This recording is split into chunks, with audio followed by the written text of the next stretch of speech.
Morning, everyone. It's good to be here. Good to be back. Seen some familiar faces. It's always good. Seen some new faces. That's really good. So thank you all for the opportunity. If we didn't meet last time, my name is Brandon Beauchamp.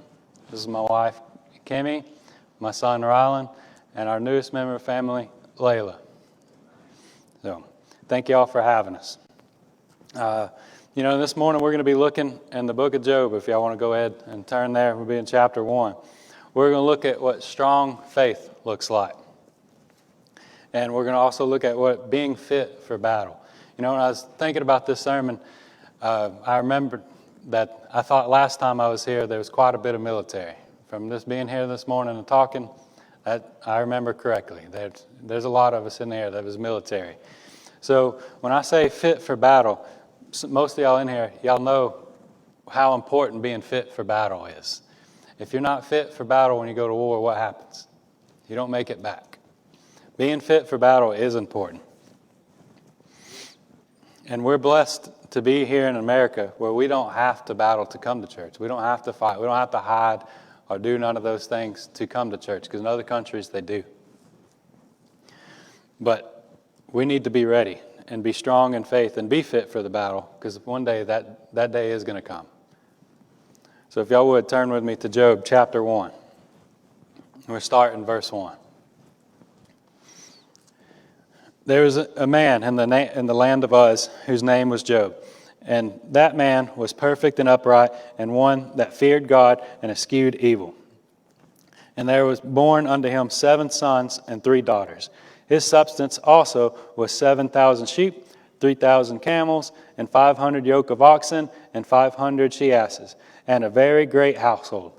So that this man was the greatest of all the men of the east. And his sons went and feasted in their houses, every one his day, and sent and called for their 3 sisters to eat and drink with them. And it was so, when the days of their feasting were gone about, that Job sent and sanctified them, and rose up early in the morning, and offered burnt offerings according to the number of them all. For Job said, "It may be that my sons have sinned, and cursed God in their hearts." Thus did Job continually. So we start out here introducing Job and his family. And it goes to show all the things that he owns. Does anyone in here have 10 kids? Anyone want 10 kids? Can anyone afford 10 kids? That's the real question, right? Have you ever heard that phrase that you'll never be financially ready for a child? People are like, "Oh, I want to wait till I'm ready." I think I agree with that statement. You can't be ready. You get comfortable for a little bit, and you get, okay, this is where my finances are. And then like Rylan, he grows. He continues to grow. And now he eats his own steak. He eats his mama's steak. And then he has the audacity to ask for mine. I can't afford it. All right. But Job had 10 kids, and he was blessed to be able to do more than just provide for these kids. But the most important thing about Job is that he had strong faith. He was strong in his faith, and he believed in God. And, the Bible doesn't say that you can't get saved if you're rich.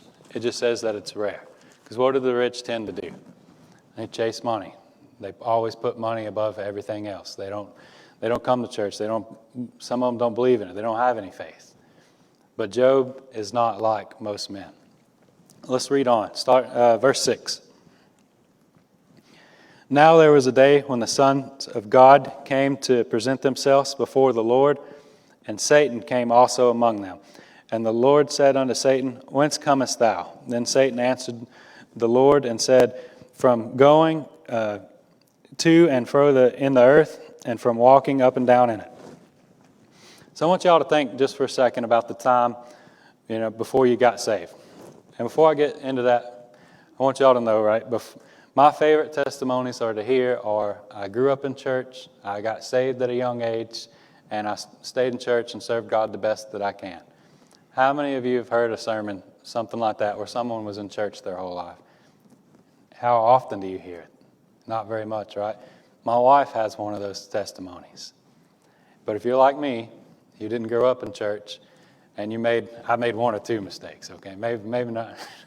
Guys, I made plenty of mistakes. And I imagine there's some of you out here, y'all have done, it was the same for you, right? We've made mistakes. But the point of it, right, is what I want y'all to think about. Now that you're saved, do you get attacked more now or before you were saved? Now that you're saved and you come to church, the more you study, the more you pick up God's word, the more you try to witness, the more you serve God, the more you put God first, the more you will get attacked. Why is that? Why would the devil attack you if you're not saved?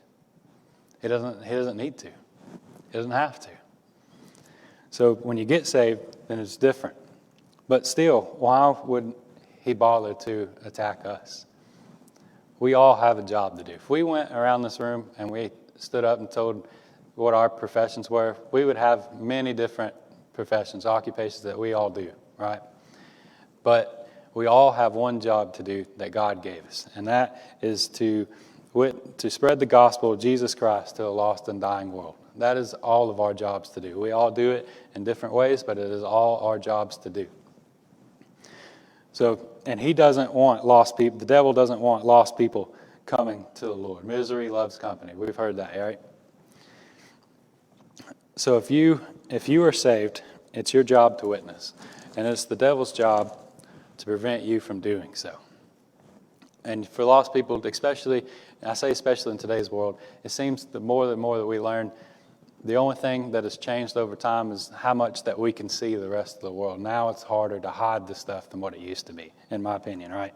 But Satan is good at pushing people away from God, keeping them away that don't come to church. It's getting harder and harder.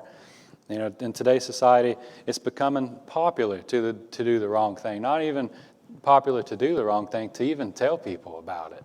And then when you try to stand up for it, say that you're a Christian, people make fun of you. They look down on it. Christians, you see, getting murdered. They're getting hurt. It's not as common as what it was in some other times in other countries, but it's happening here. Because Satan is in control here for now. And like the days of Job, Satan is still roaming around, still walking up and down the earth. He is still here. So this is why it is important for us to have strong faith and to be fit for battle. So if you are saved, and you are in the Lord's army, and we are at war. So what can the devil do to us? He can hurt us in many ways. And why he does it? So he can hurt our witness, hurt our testimony. Can you witness to someone if they just seen you throw your hands up and make a scene, throw a fit, and cuss at someone? You can't turn around and then witness to someone else if they just watched you do that. You can't do it. It's not how it works. As Christians, we are expected to follow the rules and do what is right. The rest of the world, they know that too, and they will tell you that. If they see you doing something wrong, even if they're doing the same thing, they're going to call you out on it. But we know. But we also know what our weaknesses are, and as Christians, you should try to avoid it. Stay away from those temptations, right? But here we are in the story, and with Job, and the devil shows himself to God, and they're having a conversation. And God starts to brag on Job, and the devil starts to challenge Job's faith, saying that the only reason that Job is faithful, the only reason that he is God-fearing is because you gave him all these blessings. If you take those away, he will not do so. He will tell you to your face. That is what the devil said. All right. So the devil pretty much makes a challenge, and God is accepted with one condition, that he can't harm Job at this point, right? So let's read some more verses. Let's start in verse 13. And there was a day when his sons and daughters were eating and drinking wine in their eldest brother's house. And there came a messenger unto Job and said, the oxen were plowing and the asses feeding beside them. And the Sabines fell upon them and took them away. Yeah, they have slain the servants with the edge of the sword, and I only escaped alone to tell thee. So right now, it points out that Job's children are eating. They're all at their older brother's house, enjoying each other's company, just like having a normal day, right? They have no idea everything was about to change for them.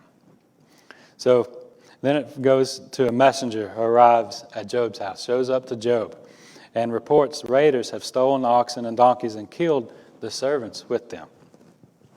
You know, how many of us in here get mad when someone steals something? It could be a pack of gum, and we get mad, doesn't it? A thief can make us mad really quick. It doesn't matter. That's one of the fastest ways to make someone mad, I guarantee it. Especially if it's something that you've worked hard for, and then they just come and do it. We can't stand a thief. We know that. But the raiders didn't only steal, they murdered. And that's a lot worse, right? Do you think that those people meant anything to Job? God was bragging about Job on how faithful he was, how good of a man that he was. And if someone is like that and he's putting God first and he's doing those things right, there is no way that he was mistreating these people. They probably meant a very lot to him. And those people, the servants, they probably thought a lot about Job too. They probably were like family. So it's extremely possible that he was right. We'd be upset. We'd be mad. Would you even have a vengeful heart? How easy would that have been to have a vengeful heart? To want revenge on those raiders, to do something. It would have been hard not to do, right? But, you know, we get mad at thieves, but death is way worse than stolen animals. But before he could even process this, and that's important, right? Before he can even process this, what does it say in verse 16? While he was yet speaking, there came also another and said, the fire of God is fallen from heaven, and have burned up the sheep and the servants and consumed them. And I only am escaped alone to tell thee. So then a messenger arrives. Raiders carried off the camels and slaughtered the remaining servants. No, I jumped ahead, didn't I? 16, yeah. Another messenger arrives and brings more bad news. Now the fire started, lightning came down, burning up the sheep and more servants. You know, like I said, you can replace sheep. They're expensive. I imagine some of you in here might even own cattle, stuff like that. This stuff's not cheap. It's expensive. But losing people is different. So I couldn't imagine what he was going through at this moment, if he even had time to think about it, because how fast it happens.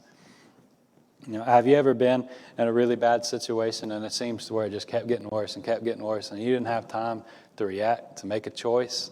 You didn't have time to do anything? That is what's going on here. He doesn't have time to think about it. He doesn't have time to react. He's getting these messages one after another. Verse 17. While he was yet speaking, there came also another and said, the Chaldeans made out 3 bands and fell upon the camels and have carried them away, and slain the servants with the edge of the sword, and I only am escaped alone to tell thee. So another messenger arrives. Raiders carried off the camels, slaughtered the remaining servants. So now the possessions that he did have, they're all gone. And once they had everything, all these animals, the thousands of animals that he had, over 10,000, they're all gone. The servants that he had, nothing. They're gone. But even in that moment, right, in your day-to-day life, don't ever ask yourself, can this get worse? It probably can. Your tire pops going down the road, don't be like, what can go wrong? Things can get worse, right? And in this case for Job, y'all know it's about to get worse. Let's look at verses 18 and 19. 18.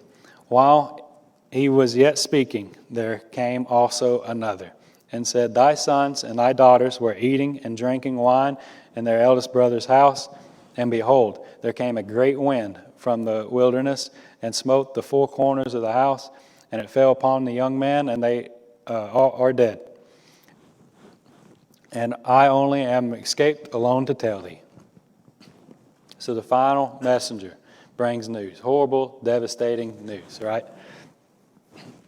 A mighty wind blew the house down. Who was inside that house? All of his children. And what does it say? They're all dead. His children, just like that. So, and that's what I want y'all to think about, right? It says, what I want you to think about is he lost all this in a single day, right? Verse 16, while he was yet speaking, another. Verse 17, while he was yet speaking. 18, while he was yet speaking. This happened in the same day. He got these messengers at the same time. They came. Think about that. On my worst days put together, all of them put together, doesn't equal this day for Job, how bad it was. And if you could imagine it, how would you feel in this moment? Would you be mad, upset? Would you have time to think about it? Be sad? Be too sad to think about what's next, what to do? I think today, and most people, especially depending on your level, how strong you are in faith, it'd be hard to recover. Most people, I don't think, could recover. All right? But like I said, most people today, they don't have any faith. They're not fit for battle. So when the battle does make it to them, what do? They don't know. They don't make the right choices. Sometimes if you're not fit enough, you don't have enough knowledge to know what to do, they don't make a decision, and that's worse than making the wrong decision. We learned that, a lot of you militaries, y'all heard that before. Making no decision is way worse than making the bad decision. You have to make a decision. But in this time, especially here for Job, he didn't get the opportunity to. And it's even harder to defend yourself when it all happens at the same time. So if you're not prepared to handle something by itself, how can you handle when it all stacks up? You have to have faith. You have to be strong in faith and fit for battle. But Job is not like most people. God made that a point. So let's look at the next verses. In verse 20. Then Job arose and rent his mantle and shaved his head and fell down upon the ground and worshipped and said, naked came I out of my mother's womb, and naked shall I return thither. The Lord gave, and the Lord hath taken away. Blessed be the name of the Lord. And all of this Job sinned not, nor charged God foolishly. Verse 20, Job starts off tearing off his robe, shaving his head, and then Job falls to the ground and starts worshiping. All right, tearing his robe is showing that he's in deep distress and he doesn't care about his earthly possessions. Right, and then in ancient Israelite and Middle Eastern cultures, shaving your head was a common outward expression of mourning for the dead experiencing a sudden devastating tragedy. Right, so that would have been what it was trying to get at. Then the Bible says he fell to the ground and worshipped. So let's start with the first one, right? The tearing of clothes. This is one that, it's hard for me to understand because for me, the clothes don't matter. I might have like a favorite T-shirt or something, but it doesn't mean anything, right? Just to cover ourselves. It doesn't hold any meaning behind it. It's not like wearing purple in that time. It doesn't matter. It's not the same. So it's hard for me to think about it. It wouldn't represent anything. And I am making a point out of this, all right, just a second. But then he shaves his head. I have had the unfortunate displeasure of doing that a few times, and I'm not a fan of it. It might have been because of the experiences that came with it. Some of y'all know what I'm talking about. I'm not a fan of shaving my head. But the point is, if you had a bad day like this, like Job was having, and I use bad, that's an understatement, right? If you had a day like this, for me, a haircut is not on the to-do list. It's not for me. It's not for me. But they made a point out of it with Job. And the Bible tells us that we are going to have trials. We're going to have tribulations. It tells us that we have to go through those. Job went through it. He's in battle right here in this story. In verse 22, in all this, Job sinned not, nor charged God foolishly. He did not sin. That means that he didn't throw a fit, he didn't cuss, he didn't have an intrusive thought. How easy is it to have an intrusive thought? I want y'all to think about this for a second, right? You're driving down the road in your lane, you're going the speed limit, and then a Mustang pulls in front of you and slams on its brake. What's y'all's first thought? Idiot. That's the first thing that comes out. That's an intrusive thought. How easy is it to have that thought? How easy is it to do that for us? Job, it says Job didn't do that. He didn't. He worshiped God. And, I'm not going to stand up here and say that I wouldn't have had bad thoughts. That I'm not going to stand up here and say it. I can't do it. But I will say that I pray that I never get put in the situation that Job's in. That I never get tested like Job that he got tested, right? But how many people have y'all met in y'all's lifetime that get mad at God? Have y'all ever heard someone say that I'm mad at God? They did this or that. Most of the time it has something to do with the child. In my experience, right? So it happens. But Job was strong in faith and very fit for battle. The devil took everything from Job, but what did he do? He still worshiped God with no hate in his heart. The majority of people have little faith today, if they even have any. It seems that they don't even believe. And if you have no faith, you can't be fit for battle. You can't. And I heard this week at work. People say, I'll get saved later. I'm going to do they say the church thing. That's how they word it. They say, I'll do the church thing later. I'm young and I want to live. They want to do all the worldly stuff. I heard that this week at work. It's crazy to me. If people won't come to church right now, they're in the church. When you can come in and you don't have to, you're not getting persecuted, you're not getting hunted, you're not getting beheaded, we don't have to, if you don't take the mark of the beast, you're not going to be able to get electricity, food, water. But right now, where they don't have to do any of that, they're not going to come to church. Why would they come to church when if you're a Christian, you're going to start getting persecuted, you're going to start getting hunting? You think they're going to come through the doors then? No way. No way. That doesn't make sense. They're not going to. So you have to be fit. You have to be ready. So we need to be ready, and we need to prepare others to be ready to do so. In this world, it is in a bad place right now. Guys, some of you have seen it. It's getting worse over time, and it's going to continue to do so. It's going to continue to get worse from now. Now is still not as bad as what it's going to be, right? The Bible says so. So I ask today, are you ready? How strong is your faith? Are you fit for battle? Do you need to be baptized, rededicate your life, and most importantly, do you need to be saved? I pray that no one here this morning leaves lost. So please, if the Lord is dealing with you, would you come? I'm going to turn it over back to David.